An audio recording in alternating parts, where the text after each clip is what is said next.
Lita Gading sebut lebay, sindir Vena Melinda, sentil niatan nyalek. Ada kepentingan lain sepertinya, kita lihat aja tujuannya apa, begitulah sindiran pedas psikolog Lita Gading kepada Vena Melinda. Ia menyentil ibunda Verrell Bramasta yang histeris tampil di televisi menceritakan kekerasan dalam rumah tangga, KDRT, yang dilakukan Ferry Irawan. Lita Gading menyebut hal itu lebay. Ia kemudian memberi wejangan untuk Vena Melinda. Setelah darah Vena Melinda yang tersebar melalui fotonya dipertanyakan, kali ini istri Ferry Irawan itu dicap lebay.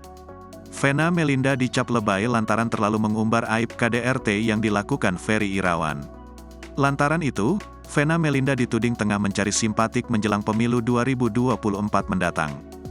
Vena Melinda bahkan tampak beberapa kali menjadi bintang tamu di TV bersama kedua anaknya. Bahkan Vena Melinda tak kuasa menahan tangisnya. Rupanya psikolog Lita Gading menyoroti hal itu, ia pun menganggap Vena Melinda lebay.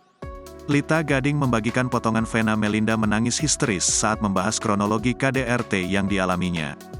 Lita Gading mencurigai adanya agenda lain di balik kasus dugaan KDRT yang dialami Vena Melinda, yakni mencari massa atau kampanye menjelang pemilu 2024.